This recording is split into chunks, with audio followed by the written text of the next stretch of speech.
નમસ્કાર, સ્વાગત છે આપનું લોકમંચમાં. પ્રથમ ચરણનું મતદાન થવાનું છે, એવામાં રાજકીય માહોલ ગરમાયો છે. આપ જુઓ તો રાજકીય પાર્ટીઓ એક્શન મોડમાં છે. ન માત્ર એક્શન મોડમાં પરંતુ પ્રચંડ પ્રચાર જોવા મળી રહ્યો છે. અને લોકસભાની ચૂંટણી પહેલા તમામ પાર્ટીઓ છે આ પ્રચંડ પ્રચાર કરી રહી છે, સભાઓ ગજવી રહી છે. ભારતીય જનતા પાર્ટી હોય કે કોંગ્રેસ હોય કે આપ હોય, ગુજરાતમાં જોરશોર લગાવી રહ્યા છે. તો એક બાજુ એનડીએ વર્સિસ ઇન્ડિયા ગઠબંધન, આનો પણ જે મુકાબલો ચાલે છે. ગુજરાતની વાત કરીએ તો જે રોડ શો અમિત શાહનો જોવા મળ્યો, નો ડાઉટ જનતા એટલે કે કાર્યકર્તાઓ અને લોકો ખૂબ મોટી સંખ્યામાં જોડાયા એવા પણ દ્રશ્યો ક્યાંક નજરે પડ્યા. ખૂબ જગ્યાએ સ્વાગત પણ એમનું કરવામાં આવ્યું, વિવિધ સ્ટેજ બનાવવામાં આવ્યા, એ સ્ટેજ પરથી અલગ અલગ લોકો એમનું સ્વાગત કરતા પણ નજરે પડ્યા. એકંદરે ખૂબ આખા દિવસ દરમિયાનનો આ રોડ શો હતો. પણ એમણે દાવો કર્યો છે કે 26 લોકસભાની સીટ ગુજરાતની, સાથે જ 5 લાખથી વધુ જે માર્જિન છે એનાથી આ જીતવાનો એમણે એક હુંકાર કર્યો છે. બીજી બાજુ કોંગ્રેસ પણ હવે એક્શન મોડમાં છે અને કોંગ્રેસના જે પ્રભારી છે મુકુલ વાસનિક અમદાવાદમાં આવ્યા છે જીત માટેની રણનીતિ ઘડવા માટે. રાહુલ ગાંધી કેરળમાં હુંકાર કરી રહ્યા છે, પ્રિયંકા ગાંધી આસામમાં ચૂંટણી સભાને સંબોધી રહ્યા છે. નો ડાઉટ રાહુલ ગાંધી અને પ્રિયંકા ગાંધીની સભામાં જનમેદની જોવા મળે છે અને ભરચક લોકો આ સભામાં આવે છે. સવાલ એટલો રહેતો છે, રાજકીય વિશ્લેષકો કહેતા છે કે આ ભીડ મતમાં પરિણામે છે કે કેમ, એ સવાલ છે. બાકી અત્યારે તો જુઓ તો એવું કહી શકાય કે ચોક્કસ કોંગ્રેસની સભાઓમાં પણ એટલી જ ભીડ જોવા મળે છે. ચૂંટણી પૂર્વે જે રાષ્ટ્રીય નેતાઓની હાજરી હોય છે જે તે રાજ્યોમાં, અત્યારે અહીંયા જોઈએ છે કે અમિત શાહ આવ્યા છે, હવે નરેન્દ્ર મોદી 22 તારીખે આવવાના છે, તો એનાથી કેટલો ફરક પડતો હોય છે, વાતાવરણ કેટલું બદલાતું હોય છે, મતદારો કેટલા પ્રભાવિત થતા હોય છે. બીજી તરફ આમ આદમી પાર્ટી તમે જુઓ કે એ પણ જોરદાર પ્રચાર પ્રસાર ગુજરાતમાં 2 સીટ પર લડી રહી છે, પણ જોરશોરથી દમખમથી લડી રહી છે. અને ભારતમાં પણ ઇન્ડિયા ગઠબંધન સાથે ખભે ખભો મિલાવ્યો છે. નો ડાઉટ નેતાઓ પર ભ્રષ્ટાચારના આરોપ છે, આમ છતાં એડી ચોટીનું જોર લગાવી રહી છે. અને ગુજરાતમાં ભરૂચ અને ભાવનગર જીતવા માટે અભિયાન તેજ કર્યું છે આમ આદમી પાર્ટીએ. એની વચ્ચે પાછા સુરતમાંથી અલ્પેશ કથિરિયા અને ધાર્મિક માલવિયાએ આપનો છેડો ફાડ્યો છે. હવે આ સામે પણ સવાલો ઉઠે, અત્યાર સુધી કોંગ્રેસમાંથી, હવે આમ આદમી પાર્ટીમાંથી. અને તમને ખબર છે કે કોંગ્રેસ છોડે કે આપ છોડે પછી એમનું ડેસ્ટિનેશન કયું હોય છે. ભલે અત્યારે ના પાડે છે પણ શક્યતાઓ પૂરી છે ભારતીય જનતા પાર્ટીમાં જોડાશે. ને ભારતીય જનતા પાર્ટીના નેતાઓ પણ આ મોકો શું કામ છોડે, યુવા પાટીદાર નેતાઓનો. એનીવે ચર્ચા કરીશું રાજકીય પાર્ટીઓનો પ્રચંડ પ્રચારની. ચર્ચા કરવા માટે કોંગ્રેસના પ્રવક્તા મારી સાથે જોડાયા છે, મુકેશ પંચાલ. મુકેશજી, સ્વાગત છે આપનું. સાથે જ આમ આદમી પાર્ટીના પ્રવક્તા કરશન બાપુ ભાદરકા મારી સાથે છે. કરશન બાપુ, આપનું પણ સ્વાગત છે. અને રાજકીય વિશ્લેષક જાણીતા એવા રાજેશ ઠાકર. રાજેશજી, આપનું પણ સ્વાગત. રાજેશભાઈ, શરૂઆત મારે આપનાથી કરવી છે કારણ કે ગુજરાતનું જે રાજકીય વાતાવરણ અત્યારે જોવા મળી રહ્યું છે, ક્યાંક જે 26 સીટોની વાત no doubt Bharatiya Janata party કરી રહી છે, પણ પહેલી વાર જૂથબંધી, અસંતોષ ને આ બધું સામે આવ્યું છે, વિરોધ જોવા મળી રહ્યો છે. અને કોંગ્રેસ કહે છે ભાજપ વિરોધી માહોલ ગુજરાતમાં છે. ગુજરાતનું રાજકારણ, રાજેશભાઈ, કોઈ બદલાવ, કોઈ નવાજૂની જોઈ રહ્યા છો કે કેમ? આ વખતે ભારતીય જનતા પાર્ટીની સામે કોંગ્રેસ અને આમ આદમી પાર્ટી સિવાય ભારતીય જનતા પાર્ટી પણ ચૂંટણી લડી રહી. જે પરિસ્થિતિ આપણે એમની ટિકિટોની વહેંચણી થઈ અને ત્યારથી જોઈ, અને એના પછી પુરુષોત્તમ રૂપાલાના સ્ટેટમેન્ટથી એક વિવાદ થયો, એટલે એક એવું વાતાવરણ હતું ગુજરાતની અંદર કે આપણને એવું લાગતું હતું કે આખી વન સાઇડેડ ગેમ રહેશે કોંગ્રેસની સ્થિતિ થઈ વિધાનસભાની ચૂંટણીમાં. એના ઉપરથી એવું લાગતું હતું કે આ બહુ રસપ્રદ ચૂંટણી નહીં થાય. પણ એમાં આમ આદમી પાર્ટી અને કોંગ્રેસનું ગઠજોડ થયું, કારણ કે તમે વિધાનસભાની ચૂંટણીના આંકડા ઉપર નજર મારો તો 156 થવાનું કારણ જે છે કે કોંગ્રેસના 40-42 લાખ વોટ એ આમ આદમી પાર્ટીમાં ટ્રાન્સફર થયા. એટલે કોંગ્રેસ વિરોધી, ભારતીય જનતા પાર્ટી વિરોધી જે મત હતો એના 2 ફાડિયા હતા. અને એના કારણે એનો જે લાભ છે એ ભારતીય જનતા પાર્ટીને મળ્યો, એટલે 156 લેવામાં એ સફળ થયા. હવે આ બંને પાર્ટીનું ગઠબંધન થયું. જોવાનું એ રહે છે કે બંને પાર્ટીના નેતાઓએ તો ગઠજોડ કરી દીધો છે, પણ સંગઠન પણ નીચે એ જ પ્રમાણેનું ગઠજોડ કરી અને ચૂંટણી લડે છે કે કેમ, અને એકબીજાના વોટ એ ટ્રાન્સફર થાય છે કે કેમ. આવું ગુજરાતના રાજકારણમાં એક જ વાર બન્યું હતું, જ્યારે રાજપાનું કોંગ્રેસમાં વિલીનીકરણ થયું અને રાજપાએ 11% આસપાસ વોટ લીધા હતા. કોંગ્રેસના 11% વોટ જે તે વખતે વધ્યા હતા. એને એવું કહી શકાય કે આખા વોટનું ટ્રાન્સફોર્મેશન જે છે એ થયું. જો આવું થાય તો સૌરાષ્ટ્રની 2 સીટ એવી છે કે જે સીટ ઉપર આપણને ચમત્કારિક પરિણામો જોવા મળે. એ સિવાય મુદ્દાઓ જે છે એ મુદ્દા પણ આ વખતે વિપક્ષની પાસે ખુદ ભારતીય જનતા પાર્ટી આપ્યા છે. જે હંમેશા કોંગ્રેસના કકડાટ પર આપણે વાત કરતા હતા, આજે ભાજપના ભડકા ઉપર વાતો કરી રહ્યા છે. એ સાથે સામાજિક જે ધ્રુવીકરણ કરવાની એક કોશિશ થઈ છે કે ભાઈ એક સમાજની સામે બીજા સમાજને ઊભું કરવું, તો હિન્દુત્વની એમની જે આઈડિયોલોજી છે, આઈડિયોલોજી ઉપર ક્વેશ્ચન માર્ક થવાના શરૂ થયા છે. આ બધી જ વાતો છે અને એના કારણે એક સામાન્ય વાતાવરણ જે છે એ ચૂંટણી અંદર ગરમાયું છે. અને ઓલ ઓવર જોઈએ તો 5 કે 6 સીટ એવી છે કે જે સીટ ઉપર 5 કે 6 સીટ એવી છે કે જેના ઉપર ફોકસ કરી અને વિપક્ષ ચૂંટણી લડે. અને એનું જે ઇલેક્શન મેનેજમેન્ટ છે એમાં ખાસ છેલ્લા 3 દિવસ છે, એ 3 દિવસની ભારતીય જનતા પાર્ટીની સ્ટ્રેન્થ છે એની સામે પડકાર આપે તો ગુજરાતના રાજકારણની અંદર તો સ્થિતિ એવી છે કે 26 માંથી એક પણ સીટ એ લોકો લઈ જાય તો ભારતીય જનતા પાર્ટીને એવું લાગે કે અમારું નાક કપાયું છે. એટલે એ લોકો બિલકુલ એવો પ્રયત્ન કરશે. અને આજે જે અમિત શાહના રોડ શો થી જે ધમાકેદાર પ્રચાર એમણે શરૂ કર્યો, બીજી બાજુ CR પાટીલનો રોડ શો કર્યો, અને એના કારણે એમને એમના રાષ્ટ્રીય નેતૃત્વને હવે મેદાને ઉતારવાની શરૂઆત કરી છે. એટલે કદાચ ડેમેજ કંટ્રોલની શરૂઆત પણ ભારતીય જનતા પાર્ટીની અંદર થવા માંડે. જે આપણે કહીએ છીએ કે એમનો ઝઘડો EVM સુધી નથી પહોંચતો, એ સ્થિતિને ફરી પાછી ભારતીય જનતા પાર્ટી પોતાની પરિસ્થિતિ મુજબ ઢાળી શકે. પણ બિલકુલ આ મુકાબલો જે છે એ મુકાબલો હવે રસપ્રદ થયો છે. હવેના જે દિવસ છે એ દિવસો ખૂબ જ મહત્વપૂર્ણ છે કે કોઈ શરતચૂક વિપક્ષ તરફથી ના થાય, કોઈ એવું સ્ટેટમેન્ટ ના થાય, કોઈ એવું ઘટના ના ઘટે કે જે દર વખતે ભારતીય જનતા પાર્ટી પોતાની તરફ આખી વાતને ખેંચી જતી હોય છે, એવો મોકો ત્યાં આગળ આપે. અને હું એવું માનું છું કે કોંગ્રેસ બહુ રાષ્ટ્રીય નેતાઓને વધારે પડતા અહીંયા મેદાનમાં નહીં ઉતારે અને પ્રાદેશિક જે નેતૃત્વ છે. બીજું, આ વખતની તમે ટિકિટોની વહેંચણી જુઓ તો એમણે બિલકુલ જાતિગત સમીકરણ એમણે સાધ્યા છે. એમની ઓરિજિનલ જે વોટ બેંક છે એ તરફ કોંગ્રેસ પાછી ફરતી હોય એવું દેખાય છે કે જે એમના વોટ હતા એ વોટ અને બીજે જતા કરવા અને જે વોટ બેંક આપણી નથી એના તરફ વધારે ઝુકાવ કરવો. જેમ વિધાનસભાની ચૂંટણીમાં આપણે જોયું હતું, બહુ દિવસ સુધી નરેશ પટેલની આગળ પાછળ ફર્યા હતા. પણ આ વખત તમે ખાસ ઉત્તર ગુજરાતમાં જુઓ તો ઉત્તર ગુજરાતની 4 માંથી 3 સીટ જે છે એ ઠાકોર ઉમેદવારને એમણે આપી છે. એટલે ઓવર 26 માંથી 5 સીટ આદિવાસીને 3 સીટ આપેલી છે, ઓડી પટેલને 2 સીટ આપી છે. એટલે એમની જે ઓબીસી વોટ બેંક હતી, ઓબીસી વોટ બેંક તરફ કોંગ્રેસ પાછું ફર્યું છે. અને બહુ સરસ રીતે આમ આદમી પાર્ટીને ભલે 2 સીટ આપી હોય, પણ ચૈતર વસાવા જે લડતો ચહેરો, જેની પોતાની એક બ્રાન્ડ, અને એની સાથે જે ભારતીય જનતા પાર્ટીએ કર્યું કે એને એની પત્નીને જેલમાં મોકલ્યા, એટલે એક બીજું શસ્ત્ર જે છે એના ભાથામાં આપી દીધું. અને એના કારણે એની લોકપ્રિયતા અને આમ આદમી પાર્ટીની ચૂંટણી લડવાની સ્ટ્રેટેજી આપણે જોઈ વિધાનસભા વખતે, એમ લાગતું હતું કે કઈક ચૂંટણી લડાઈ રહી છે. ભલે એમને 5 જ બેઠકો મળી, પહેલી ચૂંટણીની અંદર 40 લાખ જેટલા વોટ અને 5 બેઠક વિધાનસભામાં લઈ ગયા. એટલે ચૂંટણી કેવી રીતે લડવી આમ આદમી પાર્ટીને આવડે છે. ભાવનગરમાં પણ એમણે કોળી પટેલ તરીકે ઉમેશ મકવાણા ત્યાં મેદાનમાં ઉતાર્યા છે. અને એટલા જ માટે એવું કહેવાય છે કે મનસુખ માંડવિયા કદાચ પોરબંદર ગયા હોય. તો આ બધી જ રીતે જોવા જઈએ તો ચૂંટણી રસપ્રદ છે. વન સાઇડેડ ગેમ ગુજરાતની અંદર બિલકુલ રસપ્રદ છે ને આવનારા દિવસોમાં આપ કહી રહ્યા છો વધુ રસપ્રદ બનશે. પણ કરશન બાપુ ભાદરકા, જે પ્રમાણે વાત છે, આમ આદમી પાર્ટીની 2 સીટ ચોક્કસ આપણે ગુજરાતમાં મળી છે.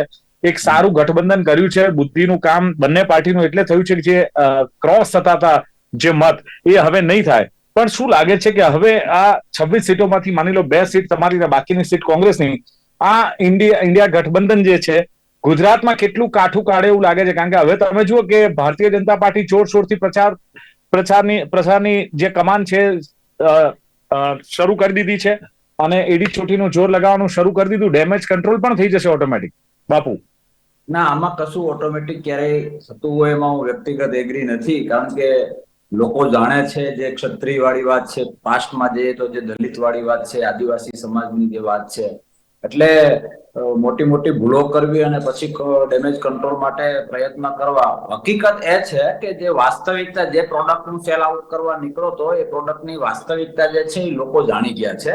અને બીજેપીમાં પણ જે માનો કે ધર્મ બેઝ ઉપર એ લોકોએ જે રાજનીતિ કરી, બાકી 14 આપણે યાદ કરીએ, જે આંદોલનો થતા, જે મોંઘવારી માટે વાત થતી અને આજે શું હાલત છે, એ મેઇન વસ્તુ મોટી મોટી વાત અને મોટા પાર્ટી બેઝ ઉપર વાત કરવા કરતા જે લોકોને લાગુ પડે છે કે કોને આ પેટ્રોલ, કોને આ ડીઝલ, કોને આ ગેસનો બાટલો અથવા તો આ મોંઘવારી પોસાય છે. અને જે મેથડ થી હું ઉપર આવ્યો અને એ જ બાબતમાં હું કાચો કપાવ તો લોકો હવે જાગૃત છે. બીજો મુદ્દો ધર્મ વાળો હતો તો લોકો હવે એ તો એટલું ચોક્કસ શીખી ગયા છે કે ભગવાન, ધર્મ પોતાના ઈષ્ટ દેવ દેવીને માથે ચડાવવાના હોય, એને પોતાના સ્વાર્થ માટે પગથિયા બનાવવાના હોય. પછી આપણે યાદ કરવું પડે કે જે આપણા શંકરાચાર્યોનું જે અપમાન થયું અયોધ્યા વાળી વાત, આ આપણે તરત ભૂલી જતા હોઈએ છીએ. પણ જે ખરેખર જે લોકો અભ્યાસુ છે એને ખ્યાલ હોય છે કે જો હું ધાર્મિક હોઉં તો સનાતન ધર્મ ઉપર જે આપણા શંકરાચાર્યો છે એ ટોપ કહેવાય. મેં તો ક્યાંક એવું વાંચ્યું હતું, દિવસના 12 વાગે શંકરાચાર્ય એવું કે રાતના 12 વાગ્યા છે તો પણ હિન્દુના દીકરા તરીકે મારે સ્વીકારી લેવું જોઈએ, કારણ કે એ પદની એક વેલ્યુ છે. તો એમાં પણ અપમાન થયું છે. એટલે પોતાના અનુકૂળતા પ્રમાણે, પોતાના સ્વાર્થ માટે ધર્મની વાતો કરવી અને વાસ્તવિક ધર્મ બાબતે જે દેશને ઇલેક્શન રિલેટેડ ક્યાંક ગેરમાર્ગે દોરવામાં આવ્યા હોય એ બાબતથી લોકો પરિચિત છે. મેં કહ્યું પ્રમાણે જે મુદ્દાઓથી એ લોકો 14માં શાસનમાં આવ્યા અને એ મુદ્દાઓ અત્યારે ક્યાં મને એક વાત કહો, તમે વિધાનસભામાં સામસામે લડ્યા હતા કોંગ્રેસ અને આમ આદમી પાર્ટી, એ વખતે એકબીજાને બી ટીમ ગણાવતા હતા અને હવે બંને ગઠબંધન કરીને ગુજરાતમાં લડી રહ્યા છો તો ગુજરાતની જનતા વિશ્વાસ મૂકશે? આ રાજનીતિ નથી? નહીં, બિલકુલ મૂકશે. વિશ્વાસમાં આમાં કઈ રીતનું છે કે આમાં કોઈ એ રીતનો કોમ્બો નથી. જુનાગઢ લોકસભા છે તો જુનાગઢ લોકસભામાં જેટલા આમ આદમી પાર્ટીના લોકો ચાહે છે એટલા કોંગ્રેસને ચાહે છે, એ બંનેનો સરવાળો થાય છે. એનો મતલબ એ તો નથી કે કાર્યકર્તાઓ ભેગા થાય છે. સવાલ ત્યાં છે કે જુનાગઢમાં ભલે કોંગ્રેસે જીત આપી, પણ તમારા આમ આદમી પાર્ટીના કાર્યકરો એમાં કેટલો ઇન્ટરેસ્ટ લે છે, પ્રચાર પ્રસારમાં કેટલો ઇન્ટરેસ્ટ લે છે, આ અગત્યની બાબત છે. બીજું, લોકોને ઘરમાંથી બહાર કાઢવાના છે, બૂથ મેનેજમેન્ટ કરવાનું છે, વોટિંગ કરાવવાનું છે, આ કેટલા રસથી, ઇન્ટરેસ્ટથી કરશે બાપુ?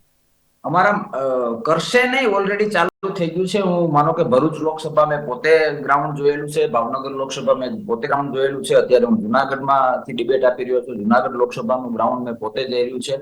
આમાં શું કહેવાય, અલગ પડી ગયેલા ભાઈઓ જે સાથે મળીને તાકાતથી કામ કરતા હોય એટલા જ તાકાતથી કામ કરે છે. કોઈ પ્રકારનો મતભેદ નથી અને એ રિઝલ્ટ દેખાય છે. તમે ભરૂચનું માનો કે ગઈકાલ હું ભરૂચ ત્યાં હતો, માનસાઈ પણ આવ્યા હતા. એ લોકોના ફેસ, એ લોકોનો ઉત્સાહ જે જોઈએ, મેં ભાવનગરમાં પણ એ જોયું છે. લોકોનો જે ઉત્સાહ જોઈએ તો ખૂબ ચમત્કારિક પરિણામો આવશે, એ મારો ભરોસો છે. અને બીજી મહત્વની વાત એ છે કે લોકો વાસ્તવિકતા જાણી ગયા છે કે ક્યાં સુધી અમારું શું, મોટી મોટી વાતો, મોટી મોટી પેલી રીતે કરીએ, ધર્મના નામે પેલું કરીએ, પણ હવે જે વાસ્તવિકતા છે, વાસ્તવિકતા લોકો જાણી ગયા. અને આ ચિંતા તો બિલકુલ કરવાની જરૂર નથી. કોંગ્રેસ અને આમ આદમી પાર્ટીના હોદ્દેદારો, કાર્યકર્તાઓ ખભે ખભો મિલાવીને ઘરે ઘરે જઈ રહ્યા છે. અને જે વાસ્તવિકતા છે, જે રાષ્ટ્રના હિતમાં છે, જે વિસ્તારના હિતમાં છે, જે આમ લોકોના હિતમાં છે, એ માટે સમજાવવાના પ્રયત્ન કરી રહ્યા છે. અને ક્ષત્રિય સમાજ વાળું જે પરિબળ છે એ પણ ખૂબ મહત્વનું છે કે તમે તમારી જરૂરિયાત હોય, તમારી જાન જોડવી હોય ત્યારે સોનાના રથ બોલાવો, બાકી તમે ગમે એના માટે ગમે એવા સ્ટેટમેન્ટ આપો, યોગ્ય નથી. એ પણ લોકો જાણે છે. ચલો બાપુ, પૂછી લઉં જરા, કોઈને પણ પૂછી લઉં. મુકેશભાઈ, હવે અત્યારે વાતાવરણ એવું ચોક્કસ જામ્યું છે કે મીડિયા પણ કોંગ્રેસની નોંધ લે છે, ગુજરાતમાં આમ આદમી પાર્ટીની નોંધ લેવામાં આવે છે. ત્યારે શું લાગે, 26 સીટો જીતવાનું જે આખું એક પ્લાનિંગ છે ભારતીય જનતા પાર્ટીનું, હેટ્રિકનું, અને સાથે તમે જુઓ કે હવે અમિત શાહ આવ્યા છે, નરેન્દ્ર મોદી આવશે, કેન્દ્રીય નેતાઓ આવશે, એક આખો માહોલ જામશે, ત્યારે કોંગ્રેસ તરફી જે કોઈ થોડું ઘણું વાતાવરણ છે, એમાં કોંગ્રેસ કેટલી સફળતા મેળવે એવું લાગે છે તમને? સૌથી પહેલા તો તમારો ખૂબ ખૂબ આભાર કે તમે નોંધ લો છો. બીજી વાત એવી છે કે અમિત શાહ અને આપણા લોકલાડીલા પ્રધાનમંત્રી બધે લોકસભાના ઉમેદવાર છે બંને. એટલે નરેન્દ્રભાઈ આવે છે અને અમિત શાહ આવે છે એવી કોઈ વાતમાં બહુ લાંબો દમ નથી હવે, બરાબર? જે 2014માં અને 2019માં હતો એવો દમ હવે આજે નથી. અને જે અમિતભાઈને જે રોડ શો હતો ને એની અંદર જે ભીડ તમે જુઓ, અને તમે જેનીબેન, અમિતભાઈ અને બીજા જે જે પેલા ભરૂચ છે ચૈતર વસાવા એ પબ્લિક જુઓ, તમને એમને ખબર પડશે કે મારી મચડીને લાવેલી અને ડર ને ભયથી આવેલી પબ્લિક એવી નથી. હું આજે અમિત ચાવડા અમારા જે છે આણંદ એમાં ગયો, સાહેબ 12,000 જેટલી પબ્લિક, અને તમે જુઓ કે કયા લોકો છે એમાં. પાટીદાર પણ આવી ગયા, મધ્યમ વર્ગ આવી ગયો, નીચલો વર્ગ આવી ગયો, અને ખાસ કરીને ક્ષત્રિય સમાજ. એટલે એ જે બતાવે છે ને એ અંદરનો જુવાળ બતાવે છે. અને આ કોઈ જેને કહેવાય મેનેજ કરેલી કોઈ તલાટી કે મામલતદાર કે અધિકારીઓને સોંપી અને બસો ભરીને લાવવામાં આવેલી પબ્લિક નહોતી સાહેબ. અમિતભાઈએ ત્યાં એમના ભાષણમાં કહ્યું, કદાચ તમારા હોય વિડીયો તો હશે તમારી પાસે, કે જે મારી સાથે ચાલી શકે એવા લોકો જ આવે, નહીતર બધા અહીંયા આરામ કરે, કારણ કે ફોર્મ ભરવા માટે 10 જણને જ જવાનું હોય. પણ સાહેબ કેટલી માનવ મેદની એમની સાથે ફોર્મ ભરવા સુધી ગઈ આ બતાવે છે. અને કયો 2 વાગ્યાનો સમય, 1:30 થી 2 નો સમય, એટલે ખરો તાપ તમે જુઓ છો. એટલે આ એક ફેક્ટર છે.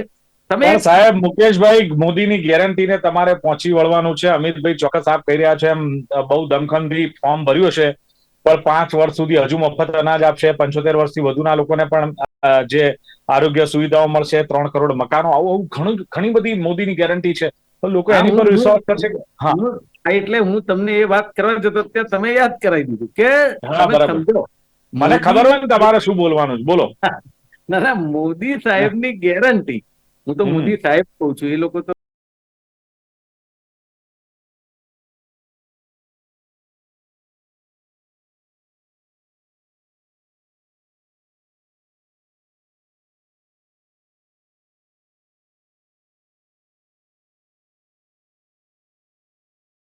રાહુલજીને ગમે તેમ બોલતા હોય, પણ અમારી ગરિમા નથી. મોદી સાહેબની ગેરંટી 14 અને 19 છે ને એમાં સીમિત થઈ ગઈ છે. અને સામે જે રાહુલજીની ઇન્ડિયા ગઠબંધન કે કોંગ્રેસની સરકાર આવે તો અને ઇન્ડિયા ગઠબંધન આવું કરશે. એટલે હવે એ ગેરંટીઓ આજે તમે 10 વર્ષ તમને કોઈ જગ્યાએ તમને મૂક્યા હોય અને તમે ન કરો, અને પછી વારંવાર કોઈ મોદી કે ગેરંટી, અને એમાં તમારા શબ્દમાં સત્તાનો મદ અને ધમકી હોય, એ મને એવું લાગે છે કે હવે પબ્લિક તમે કહો છો હવે જનતા કહેશે ત્યારે મુકેશભાઈ સમજીશું. રાજેશભાઈ ગુજરાતની વાત કરી રહ્યા ત્યારે મારે સૌરાષ્ટ્ર, મારી એક બીજી વાત છે, મને ફરી આવું છું ને આપની પાસે, કારણ કે સમયની પણ થોડી મર્યાદા. આવું મુકેશભાઈ, હું આવું આપની પાસે. રાજેશભાઈ, ખાસ સૌરાષ્ટ્રનું મારે પૂછવું છે કે ગુજરાતમાં સૌરાષ્ટ્રમાં ક્યાંય તમે હલચલ જોઈ રહ્યા છો, કોઈ નવા જૂની જોઈ રહ્યા છો, શું લાગે છે? એ શોર્ટમાં એટલા માટે કે પછી મારે રાહુલ ને મોદીની જે સભાઓ થાય એમાં જે જનમેદની થાય છે પ્રિયંકાની, એને લઈને પણ એક સવાલ છે મારો, પ્લીઝ. ના, બિલકુલ. સૌરાષ્ટ્રની અંદર જે રીતે સમીકરણ બેસાડ્યા છે, અને એમાં જેમ આપણે રાજકોટમાં તો હાથે કરીને પેટ ચોડીને સ્ટૂળ ઊભું કરી છે પુરુષોત્તમ રૂપાલા સાહેબે, અને રૂપાલા સાહેબને રૂપાળા દેખાડવામાં ભાજપ જે છે આખા ગુજરાતમાં પૂરી દેખાય. પણ સાહેબ એમાં કોઈ ફરક પડશે? એમાં કોઈ ફરક પડશે લાગે છે? જો અલગ અલગ સીટ ઉપર થઈને લગભગ 10% ક્ષત્રિય સમાજના વોટ છે, અને એમની જે ભાવના આહત થઈ છે એ પ્રમાણે તમે એવું માનીને ચાલો કે એમની જે વોટ બેંક છે એમાં ખાસ મહિલાઓ એ ભારતીય જનતા પાર્ટી તરફ જશે નહીં. અને એના કારણે જે નુકસાન એ પોતાના જ વોટ હતા. એટલે મને મળનારા 50,000 વોટ છે, સામે મળે એટલે મને 1 લાખ વોટનું નુકસાન થાય. બરાબર. એક સ્થિતિ એ છે. બીજી સ્થિતિ એ છે કે સૌરાષ્ટ્રની અંદર ભારતીય જનતા પાર્ટીની અંદરનો ઝઘડો એ દરેક સીટ ઉપર છે. હીરા સોલંકીએ અમરીશ ડેરને લીધા પછી અમરીશ ડેરને જે પણ કમિટમેન્ટ થયું હોય કે ભાઈ હીરાભાઈ ત્યાંથી જુનાગઢથી લડશે અને રાજુલામાં તમારે બાય ઇલેક્શન લડવાનું, જે થયું નથી. જવાહર ચાવડા માણાવદરમાં એમનું ઘર છોડીને ભારતીય જનતા પાર્ટી માટે નીકળતા નથી. અહીંયા રાજકોટની અંદર એવી વાત ચાલી રહી છે કે ભાઈ આખી એક લોબી છે એ પુરુષોત્તમ રૂપાલાના આયાતી ગણી અને નિષ્ક્રિય થઈ ગઈ છે. એટલે આ બધા ફેક્ટર તો છે જ. એની સાથે સાથે આમ આદમી પાર્ટી અને કોંગ્રેસ આ બંનેના જે વોટ છે નીચે વિધાનસભામાં મેળવેલા, એ વોટના ગણિત, એના કારણે મેં તમને કીધું કે ત્યાં રાજકોટ છે, જુનાગઢ છે, આ બધી જે સીટો છે, એ ભાવનગર છે, આ બધી સીટો હવે ઇન્ટરેસ્ટિંગ થઈ. રાજેશભાઈ, જે પ્રમાણે આપણે સાહેબ ભારતીય રાજકારણની વાત કરીએ તો નો ડાઉટ અત્યાર સુધી વડાપ્રધાન નરેન્દ્ર મોદીની સભા હોય કે અમિત શાહની સભા હોય એમાં જે જનમેદની જોવા મળતી હતી, હવે એ જનમેદની ક્યાંક તમે જુઓ તો રાહુલ ગાંધીની સભામાં જોવા મળે છે, ક્યાંક પ્રિયંકા ગાંધીની સભામાં લાખોની સંખ્યામાં જનમેદની જોવે છે. એટલે ક્યાંક લાગે છે કે ભારતીય રાજકારણમાં પણ કંઈક નવા જૂની થઈ શકે છે આવનારા દિવસોમાં આ જોતા? 2-3 ઇન્ડિકેશન તમે જુઓ. એક તો સોશિયલ મીડિયા ઉપર જે છે કોંગ્રેસ અને આમ આદમી પાર્ટી ભારતીય જનતા પાર્ટી કરતા આગળ છે એવું હમણાંનો એક સર્વે આવ્યો. ટ્વિટર ઉપર પણ આમ આદમી પાર્ટી જે છે ભારતીય જનતા પાર્ટીની સામે મજબૂતીથી લડી રહી છે.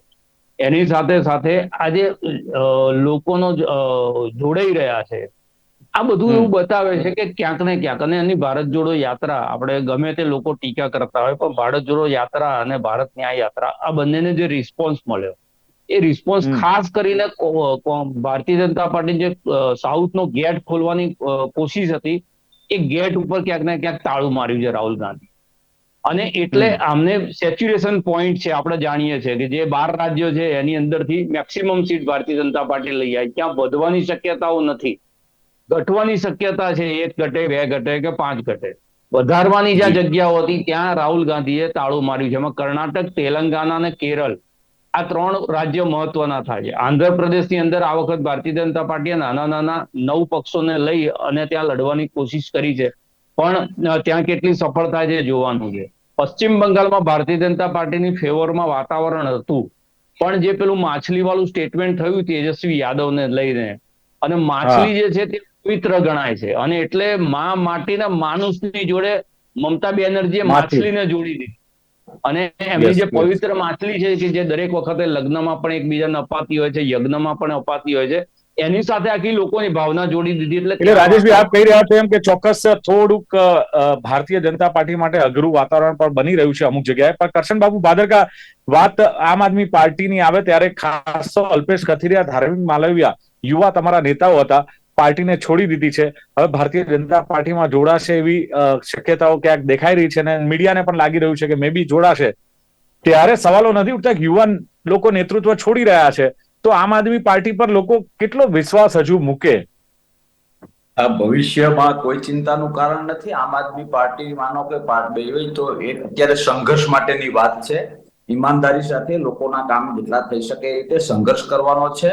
અને બીજી સાયકોલોજી એ છે કે તૈયાર કઈ જોતું હોય અથવા તો બીજી પાર્ટીમાંથી કોઈ પ્રલોભનો મળતા હોય, એ ઉતાવળ હોય. આમ આદમી પાર્ટીના સિપાહીઓ એ ધીરજ સાથે લોકશાહીને સમજીને, લોકોના હૃદયને સમજીને, એની પ્રાથમિક જરૂરિયાતો સમજીને તાકાતથી કામ કરી રહ્યા છે. અને તમે જ હમણાં કહ્યું, ભાઈએ પણ હમણાં કહ્યું કે અમે શરૂઆતમાં જ 41 લાખ પ્લસ 5 વિધાનસભા લઈ આવ્યા છીએ અને અત્યારે લોકસભાની તૈયારી કરીએ છીએ. એટલે જે કોઈ માનો કે નીકળી જતું હોય તો એમાં ચિંતાનું કારણ એટલા માટે નથી કે કોઈ યુદ્ધ પહેલા આપણે ખબર પડી જાય કે આ સિપાહી યુદ્ધ કરી શકે એમ નથી, એના કરતા સામે વયો જાય તો બેસ્ટ છે. એટલે કદાચ વ્યક્તિગત કોઈ પ્રલોભનો હોય, વ્યક્તિગત કોઈ પોતાના સ્વાર્થને સિદ્ધ કરવા માટે કોઈ ગયા હોય, નો ડાઉટ પાર્ટીમાંથી કોઈ પણ સિપાહી ઓછો થાય તો પાર્ટીના પણ બાપુ, આમ આદમી પાર્ટીમાંથી જાય ને એટલે સવાલો ઉઠે કે કોંગ્રેસમાંથી જતા હોય તો ચલો મુકેશભાઈને એમને તો રોજિંદુ રહ્યું કે હવે નેક્સ્ટ કોણ, એવા સવાલો અમે કરતા હોઈએ. પણ આમ આદમી પાર્ટીમાંથી એવા મહત્વના યુવા ચહેરા છે.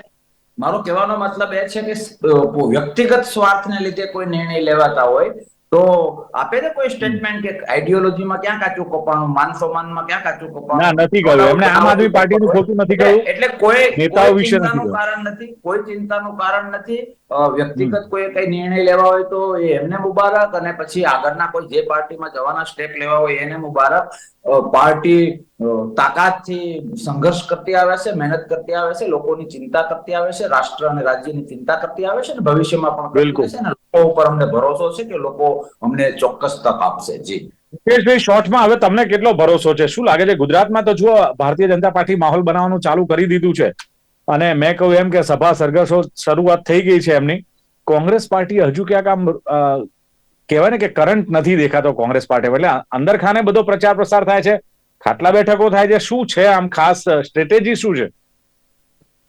જો દિલીપભાઈ 2-3 વાત કરવી છે એટલે જરા શોર્ટ ટાઈમ કરો ને પ્લીઝ, એક કરો ને, કે મારે સમય નથી. એકમાં 3 વાત લઈ લો.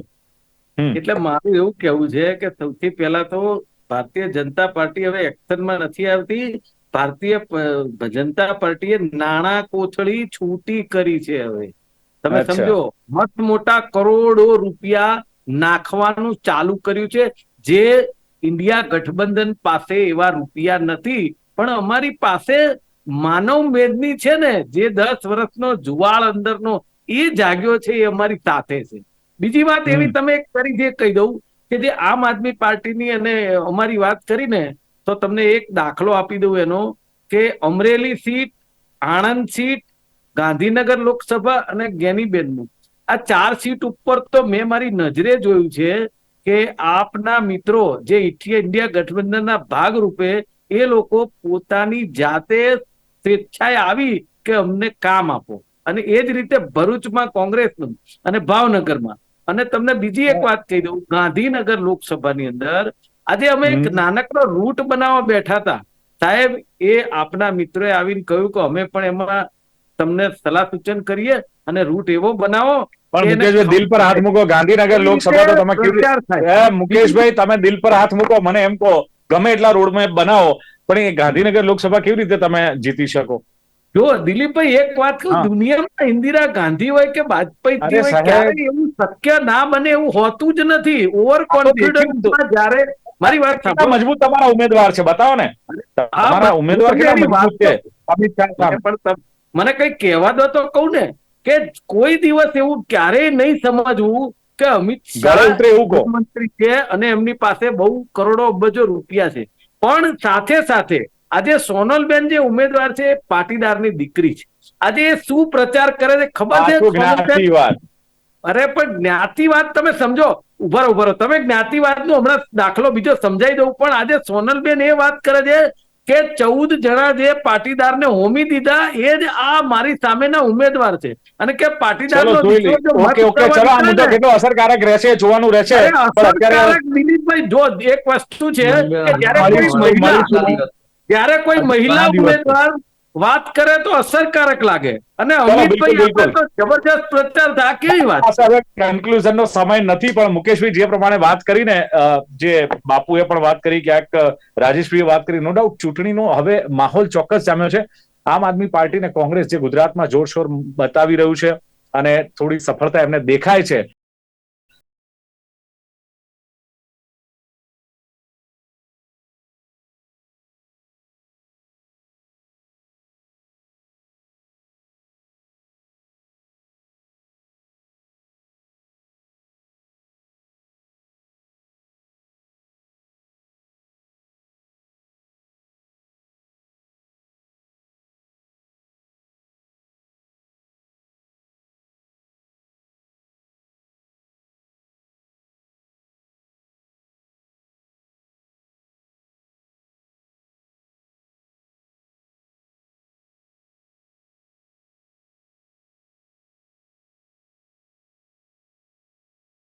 અને જનતા ઈચ્છે કે પક્ષ થોડો મજબૂત હોય તો સારું છે.